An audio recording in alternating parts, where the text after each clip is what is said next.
Join us for a new season of the MS Gym podcast and learn from MS veterans and newbies alike as they share their own stories and how the MS Gym has shaped their journey towards healing. Hello, MS Gym family. I'm so glad you joined us for another episode of the MS Gym podcast. Today, I have with us Joann, a long-term member of the MS Gym, and I look forward to hearing more about her story with life and how she found the MS Gym and how it's part of her daily life. So, Joann, thank you so much for joining with me today. Thank you for having me.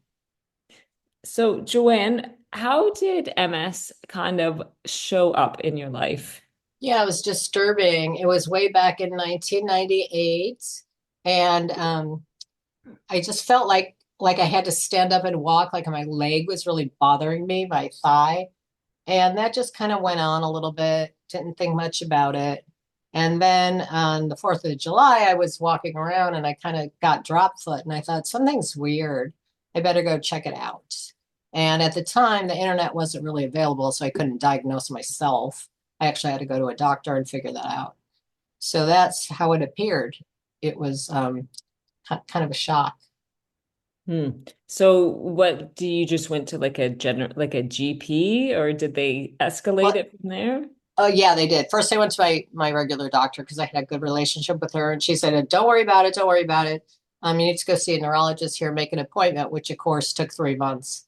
Now you were percolating some ideas. Did MS ever come up on your radar? Yeah, it did. It kind of rose to the top because all the symptoms kind of fell into place, but I didn't know what it was. And at that time, I really wasn't going to fester that thought in my head Hmm. because I just didn't want to take the time to find out what that was all about. That makes sense. Um, Yeah. what in 1998, what did the idea of MS look like? Like It was was it the pretty media? dim. It was pretty dark. And that's why I didn't want to go there. It was don't exercise, Mm. don't overheat, like don't work, lay around and just be. And you're going to be in a wheelchair and you're going to do all this stuff. Well, I wasn't going to have any of that. That wasn't, that's not my personality. So exercise was no. DMTs just were kind of rising to the surface. Mm. Copaxone had just come out about 2 years prior to that. And of course, I latched onto that quickly because at least we had some hope. But it was quite a dim diagnosis at that point. It's amazing how much things have changed. I'm just trying to do the math. So in just over 25 years, the landscape of having one or two medications now, and we have, I think, close to 20 or more, like things, Yes, the landscape has changed, the education has changed so much. And, that idea, like don't exercise and just lay down and do nothing. Like it's so foreign to us now. That idea, it feels like give up and die, basically. it was. And fortunately, I didn't listen to it. And Hmm. so I did keep moving and exercising. I didn't have quite the program that the MS Gym presents to us now. I just kind of did but I was a lot more mobile back then too. But I just kept moving and working and raising my family. And I'm glad I kept those exercises going because I think it kept me as good as I could have been until I found the MS Gym. That's So awesome. it was That's really awesome. important. So you talk about your career already. What is it that you do or did or continue to I'm do? a CPA, and at that time I was as well. I had become a partner, I don't know, prior, maybe 4 years prior to the diagnosis. It kind of stopped me in my tracks, but I was already established. But I didn't want to take on it anymore because I didn't know what was going to happen. And they made it sound like it was going to be so horrible and look out because you're not going to be able to perform anything in a few years. And so I just kind of stopped for probably not even 6 months just to kind of percolate the diagnosis because it was For scary. sure. Yeah, right. My chair. And then I thought, no, I'm just I'm going to move forward and I'll just deal with things as they happen. And I took it as it came. And some days were really good, and some days were hard. Okay. And have you had to make any accommodations to your work, either location, duration of hours? Duration of hours, no, unfortunately. It's a good it's a good gig because most of the year is very controllable. I mean, there's probably 3.5 months during tax season or something that's kind of hard, and it's whatever hours you want to put in. But I don't have any problem with that endurance kind of feature. As far as making modifications, yes, I have. I've been here since 1988 in the same building. Wow. So, yeah, right. I know, long time. So I've known my body. And so when I decided that, I really need a closer parking space, Mm, I could do that. And stepping over curbs became harder, or stepping up a curb. As we know, this disease, I mean, it just progresses a little bit, even if it just smolders. mm, Um, and so you have to kind of modify as you feel necessary. So I've taken the modifications over the years. At one time, I got tired of walking around carrying things. So I got this like mail cart, yeah. and I just throw files in it and stuff. And then when I walk down the hall, I just deliver them to wherever they're going to go rather than getting up and down so frequently carrying things. It's become Mm. hard. So those types of small modifications have made me be able to be here for as long as I have. And that's awesome. It's the whole adage of work smarter, not harder. So Yes, absolutely. that's great. Do you find you said about well, obviously like during tax season and stuff, things are your work ramps up. Do you notice any flare of your symptoms or just worsening? That's a Right. really good question. And the answer during the time I'm doing it is no. But afterwards, like June, probably, I start to feel it. And it concerns me a little bit because I don't know if it's this the tense. It's not stressful for me. I've been doing this so long, I Mm, really like it. It's not work, it's just what I do. So that's not a problem. But I think because I'm so high strung for 3 or 4 months, maybe my body feels it in June. And it's mm, kind of scary. Is it that? Should I stop working so hard? But I don't want to. I want to keep going. And so I just kind of push through it and think, no, I'm going to look at the symptoms that are happening in June and try to listen to Trevor and find out how I can modify my, glute that's not working or something, whatever. yeah. So yeah, I'm going to keep doing it because if I don't do it, I think my brain will just get lazy. Mm. It's that the adage if you don't use it, you lose it too. Yep. Like just got to keep our bodies, as loose and limber as we can, and also our minds. We need to keep them sharp. So goes back to that really bad advice that you got in 1998 about doing nothing and laying on the couch. Yep. Good thing I didn't listen to it. Yeah, I'm glad you didn't listen to that. I'm glad they don't offer that advice. Although I have heard some pretty scary stuff from physiotherapists in MS clinics about conserving my energy to exercise or conserving my energy so that I shouldn't exercise, which baffles my mind. Whoa. But there is still some misinformation going on out there. So you start when you're diagnosed, you were talking about some of your leg symptoms. What does MS symptoms look like now for you? Well, it's been what, 25, 26 years later. Yeah. Can't say they're better because I'm older. Don't want to say old, but I'm older. And so by nature, things happen as you get older. Your memory isn't as good, although I think my memory is really sharp. But as anybody, I have to make a list of what I need to do, or I'm going to Yeah. forget some of the things. And it looks. I'm usually, like I said, when I'm walking, I'm using here. I use like a mail cart or something. At home, I'll have some balance system, or I'll do wall walking. I don't Mm, like open spaces anymore because I feel like if I lose, my balance, I'll fall. Um, and over the years, I have fallen a few times, not much, but it's scary. And then you don't want to go back to that coffee shop that you tripped at once. I'm mm, starting to eliminate some of those things. So I'm not I'm not better, but I think I would be way worse if I mm. didn't move and didn't exercise and didn't keep my mind going. Okay. So that would be my advice to people is just push through it. Mm-hmm. Now, when you were diagnosed 25 years ago, give or take, what was your family situation like? Did you have young kids at that point? Um, they were probably about early teens, Okay. mid-teens. Yeah. Okay.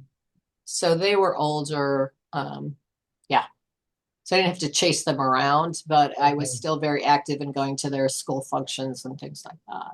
That's good. Did Yeah. they have any idea? I guess in 98, because there's no information, like you said, on the internet. I guess No, and it children was wouldn't know what it was. no, and the word multiple. I mean, the MS was just like, oh my God, that's horrible. There's no hope. Mm, So that's the kind of image that you got when you got that diagnosis is, oh my God, this is how it's going to be. And so my kids, when your kids are kind of into their kid things, so they didn't sit around and look at me and dwell. Plus, I didn't give them the opportunity to do that because we were mm, still on the move. So they just got through it, and now they see me 25 years later, and I think they're more concerned because it's like mom will get up slow, or mom doesn't want to go to that garage sale anymore that she used to mm. like to go to. So they're like, wow, some things have changed, but they're still they're okay. What they see, they're Okay. okay. That's good.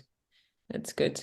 Would you say like your children, your family, your support network, or something like the MS gym, or where do you get the support? Because it sounds like you're very busy at work. How do you recharge and refresh yourself?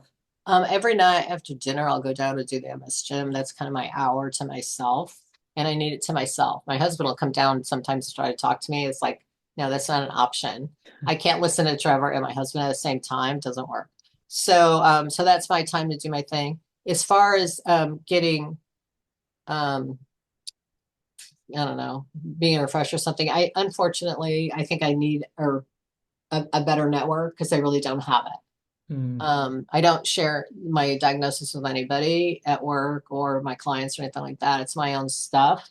And so I don't get anything there. I do have one friend who's got some other autoimmune stuff, and she can kind of relate. We talk about autoimmune problems. But Hmm. other than that, I don't really have any, connections. And it's too bad because I'd like to talk about it now a little Hmm. bit. So, Yeah. yeah. That's difficult to make the decision on who you disclose the information to and who is safe, because there's lots of people that I'm sure would take the information, but they might not be the safest person, and they might, I don't want to say use it against you, but suddenly the dynamics of your relationship could change, not for the better. Well, when I was in college or whatever, I did some paper on labeling, and I believe that's what you can get is labeled Mm, because MS has a label. And although it's starting to change a little bit, it still, to me, it still has the old, oh my gosh, it's a bad thing. It's kind of like cancer. Oh, if you have cancer, you're going to die. Well, not mm. really. We've made a lot of progress, Yeah, that's for but sure. but it's still labeled. So obviously your family knows about it. The people that do know about your diagnosis, you're saying about your kids, they watch you a little bit more. How do the rest of your family respond? They don't show anything. My husband's pretty in tune to it, and men generally, not all of them, whatever, but they're a fixer, like they want to fix you, Mm, and they can't. And so I can see some frustration when something new is going on, and yeah. I'm reaching a different way or saying, "Hey, can you get that for me?" When I used to get it myself, I can see his frustration, like, well, we should cut that step out because you shouldn't have Mm, to step over that step. It's like, I'm not asking you to cut the step out. I'm just saying, today I need help going over the step. mm, So he gets a little frustrated with that. Not me necessarily, but the fact that he's got to watch it. Other people all seem to be fine. What I see as interesting, I thought about writing a book, but I'm not going to, mm. is if I'm going through an airport or a big area, I might take a scooter because I don't like to walk far. Yeah. And there's something about being lower, eye level Mm, lower. My husband's tall, he's walking, and I'm on a scooter, and everybody addresses him absolutely. like he's the smart one, and he's the one with the boarding passes, and he's the one who can answer a question. It's like, hey, here, I'm here. It's like Mhm. you become invisible, or they think they can't talk to you. So that's really interesting to be labeled that way. That's tough too because I spend outside the home, I'm either in my scooter or my wheelchair. And it's exactly like that. If I am going somewhere with my mom, they talk to my mom and not to me. And my mom will correct them. And she said, no, no, talk to her. She's the smart one. She knows what's going on. She said, I have no idea. Exactly. And that part is my own internal dialogue, but that part makes me grieve because I used to be a professional. I used to be an ultrasound tech. I worked in clinics and hospitals. Like I have a sharp mind. I am smart. Yeah. And when people see you in a mobility aid or needing one, they automatically assume, well, if you're physically disabled, then maybe mentally you're not quite there either. And that's been such a hard thing. I feel like a lot of people that are on a higher level or a higher education, I could have an intelligent conversation, but when they look at me, they don't necessarily feel that way because I'm disabled physically. Isn't So, it? It's amazing. But it's kind of the same too with it's changing a little bit, but men and women. How men were always the smart ones or the providers. Or I mean, go to a restaurant and hand them a credit card, and they see the name, and they'd be like, they would just automatically think Chuck was, the accountant or the whatever he was, and it's like, yeah. why? Because he's a man, or Mm. like they just automatically label him something. I mean, not that he's not a smart person or anything, he Yeah. is, but it's just they automatically just assume it's somebody else, not you. Yeah. It's too bad, No, really.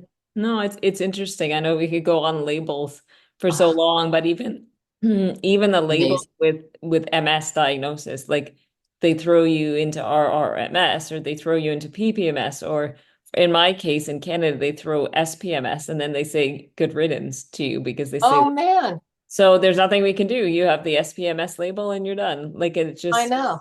it's labels can be so dangerous. I'm trying to think of how labels actually work in a positive way in life. I'm not sure if there is. How did you find the MS gym? You said before you were active in different ways, but it wasn't an organized fashion like the MS gym. How did Yeah, yeah, MS? that's interesting. And it was back in 2018. I'm not sure when the gym started. Was it 2018 or It 2017? was it was May 16th, 2017 is when he started the free group. Okay. So I probably was poking around in the free group, and I think I actually joined in May of 18 or so, which would Okay. be after tax season is when I kind of come up for air, so that would make Oh. sense. But probably in the free group, I was probably hunting around in there, Hmm. and saw it, and I was getting confused Hmm. because he has so much information, and right, and I couldn't save it properly so I could find it, and it was my own technological, stuff. And so I thought, look, I'm just going to join the gym so everything is like organized, Hmm. and I have modules and things that I could go to when I needed to. So that's what prompted me to actually join the gym. But prior to that, I was doing the free stuff on Facebook or whatever, wherever he was. I don't think it was even YouTube then. I think it was all Facebook. I think So it was, that's so yeah. yeah. So then I got in the gym, and that was like, okay, now I'm going to take off. Um, and it's not, and I said in one of my things, it's not boring because it's been what, 5 years or something, It's 1920, been, five or yeah, six or something. and no, it's probably been 6 years. Yeah. Yeah. And so, of course, I'm not running around the block here, better in 6 years, but I'm not much worse. And I could and exercise. And sometimes when I play the module over, whatever I'm doing, like, you hear different things Mm. that are Yeah. affected for you at that time. It's amazing, because I can almost tell what Trevor's going to say. I mean, I know I have the words down, but it's like, oh, I didn't hear that before, like Mhm. back into the mat or, whatever. You just hear it and it's like, yeah, I need to do that. I'm not doing that. So Yeah. No, it's and that's amazing. and that's and that's a very true thing because I think sometimes like because with your exercise you get like a printable PDF. It shows you the exercise, but there's something very different about listening to the cues that Trevor gives you because your mind can wander to different places and then you forget, oh, I'm forgetting to breathe. I'm forgetting to put my shoulders back and down. So the videos are interesting, and it's amazing being there since the beginning, seeing the evolution of the MS Gym and the programs and everything. Like Trevor's really honed down his craft, and he really knows how to do things a lot more succinctly. What would you say like the next 5, 10 years? Like what are you looking to accomplish or What am I looking to accomplish? I'm very um, happy where I'm at, and I always have been. So I don't have a lot of I don't want to say goals because that's defeating, but I really don't. I just kind of take it as it comes. I appreciate everything that I have, and I take it day by day. And I just want to stay mobile. I want to stay up walking. I want to feel okay. I don't like symptoms, if my leg is bothering or is something. I mean, I don't take a lot of drugs for that stuff, but I want to mask that feeling, and I just want to keep going. And that's what I want. That's So good. That's good. Do you take any disease modifying therapies? yeah, I do. I do Rituxan every 6 months. Okay. Do you Yeah. think that helps? Um, do I think it helps? It's hard in all disease modifying things. I think they just keep the disease at bay. I mean, I was on Copaxone for 15 years or something before I switched over, and I think it's made my whole life pretty good. I mean, it was a slow thing, and so I'd like to think that was good, and I like to think whatever I'm on, Rituxan is keeping it at bay. It doesn't hurt me in any way. Okay. No side effects at all. So why not try? Now, being an MS veteran, what would you say to people that are more newly diagnosed? Because the landscape has changed. You were diagnosed when there's not much information. You had some really awful information given to you. Thankfully, you did not take that in.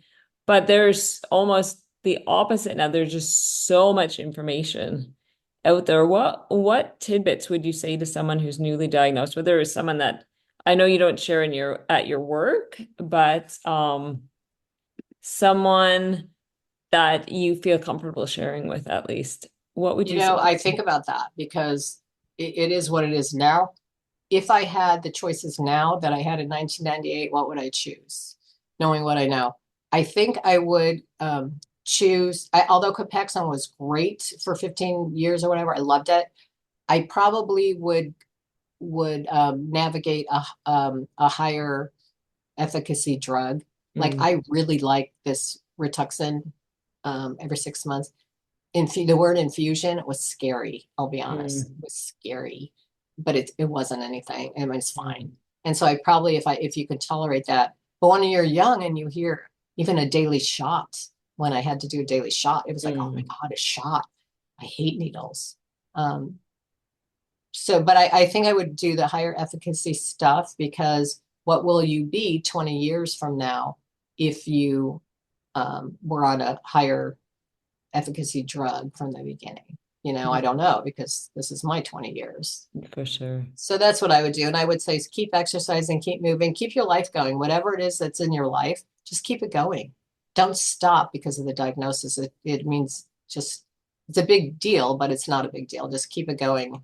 It's just one piece of your life. So that's really, really helpful advice about just keep going and keep moving forward, because I think so many people, when they get diagnosed, they stop in their tracks and they suddenly start thinking about all the things that they should be cutting out. yes. And I think your life is a perfect example. You're still doing the career you were doing, before you were diagnosed. You haven't let it stop you. And I think that's very encouraging. So, Joann, thank you so much for meeting with me today.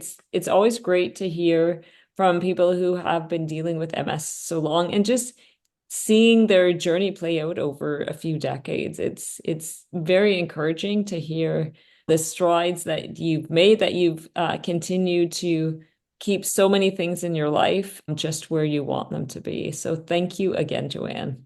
Well, thank you for having me. Be sure to check out our show notes to learn more about this episode and how to connect with our online community.